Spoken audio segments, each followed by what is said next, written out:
సరైనటువంటి తీర్మానం చేయగలిగితే one day you will look back and say, I've done the right thing. ఒక రోజున నువ్వు వెనక్కి తిరిగి నీ జీవితాన్ని చూసుకొని చెప్పగలవు, నేను సరైనటువంటి మార్గంలో ఉన్నాను. I have performed my duties well. దేవుడు నాకు అప్పగించిన బాధ్యతలు నేను సరిగా నిర్వర్తించాను. Right, a lot of times you hear preachers preaching on this at funerals. మరి చాలా సందర్భాల్లో చాలా మంది దైవ సేవకులు మరి సమాధి కార్యక్రమం దగ్గర ఈ మాటలు చెప్తూ ఉంటారు. I have fought a good fight. నేను మంచి పోరాటం పోరాడి తిని, I have finished my course. నా పరుగు కడముట్టించి తిని. The preacher doesn't know anything about that man who died. ఆ చనిపోయిన వ్యక్తి గురించి మాట్లాడుతున్న ప్రసంగికుడికి ఆయన గురించి ఏమీ తెలియదు. But he will say that, you know, he lived such a life. కానీ చనిపోయిన వ్యక్తిని గురించి మైక్ పట్టుకొని, ఇదిగో ఈయన మంచి పోరాటం పోరాడాడు, తన పరుగు కడముట్టించాడని చెప్తూ ఉంటారు. It is God who must say that to you. ప్రియమైన దేవుని బిడ్డలారా, మనుషులముగా మనము కాదు ఆ మాట చెప్పవలసింది, దేవుడు నీ గురించి ఆ మాట చెప్పగలిగాడు. It is God who should testify of you. దేవుడు నీ గురించి సాక్ష్యం ఇవ్వగలిగాడు. And say, you have fought a good fight. నీవు మంచి పోరాటం పోరాడవని దేవుడు చెప్పాలి. And then the only other person who can say that, ఆ తరువాత దేవుని తరువాత మరి ఒకే ఒక వ్యక్తి నీ గురించి చెప్పగలడు. that is yourself.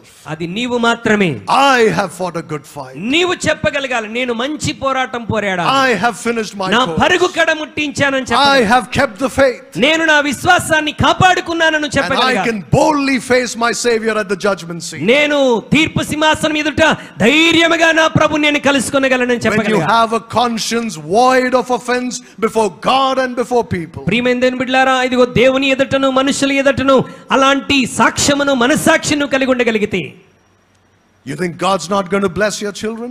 దేవుడు నీ పిల్లల్ని ఆశీర్వదించలేడంటారా? You think He's not going to make sure that they also live right? మరి దేవుడు నీ పిల్లలు కూడా అలాగూ సరైనటువంటి క్రమంలో జీవించడానికి సహకరించడంటారా? You think He's not going to bless them? దేవుడు వారిని ఆశీర్వదించలేడనుకుంటున్నారా? He certainly will do that. ఆయన నిశ్చయముగా వారిని ఆశీర్వదిస్తాడు. When your parenting duties are over, తల్లిదండ్రులుగా నీ బాధ్యతలను నిర్వర్తించినప్పుడు your children will be a living memorial to your godly life. నీ పిల్లలు నీ దైవికమైన జీవితానికి వాళ్ళే జ్ఞాపికలుగా ఉండబోతున్నారు. That's what God wants from every Christian ప్రతి parent. క్రైస్తవ తల్లిదండ్రుల నుండి దేవుడు కోరుకుంటున్నటువంటి విషయం ఇదే. You can't do all of this if you complain about everything in your life. నీ జీవితంలో జరుగుతున్న వాటన్నిటికీ నువ్వు నిందిస్తూ మరి నీవు సనుగుతూ వెళ్తూ ఉంటే ఈ కార్యాలను చేయలేవు. If you complain about every little thing, నీ జీవితంలో ప్రతి చిన్నదానికి నువ్వు కంప్లైంట్ చేస్తూ వెళ్తే, murmuring against God, దేవునికి వ్యతిరేకంగా నువ్వు సనుగుతూ ఉంటే, that's not obeying His lordship. దేవుని యొక్క అధికారానికి నువ్వు లోబడుతున్నట్టు కాదు. Remember Jesus Christ యేసుక్రీస్తు ప్రభువుని జ్ఞాపకం చేసుకున్నాడు. in the Garden of Gethsemane. Gethsemane తోటలో He knew he was going to die a most horrific death. చాలా భయంకరమైన మరణము గుండా ప్రభు వెళ్ళబోతున్నాడని అతనికి తెలుసు. More than the physical pain and torture of an excruciating pain of the cross. శరీర సంబంధమైనటువంటి ఆ గాయము నొప్పి బాధ కంటే కూడా The problem was that he had to drink the cup that God was going to give him. దేవుడు తనకి ఇవ్వబోతున్నటువంటి పాత్రలోనిది త్రాగటం, అది తన జీవితంలో చాలా భయంకరమైనటువంటి. What was that cup? ఏంటి ఆ పాత్ర? It was filled to the brim with the wrath and fury of God over sin. మరి పాపం మీద దేవుడు చూపించబోతున్నటువంటి భయంకరమైనటువంటి ఉగ్రతే ఆ గిన్నెలో That was ఉన్నటువంటిది. going to be poured out upon his son. ఆ గిన్నె తన కుమారుడైనటువంటి యేసుక్రీస్తు మీద తండ్రి అయిన దేవుడు The కుమ్మరించబోతున్నాడు. holy, sinless, harmless Son of God had to drink it. పాపము లేని యథార్థమైనటువంటి జీవితం జీవించిన తన కుమారుడైన యేసు ఆ పాత్రలోనిది త్రాగవలసి ఉన్నది.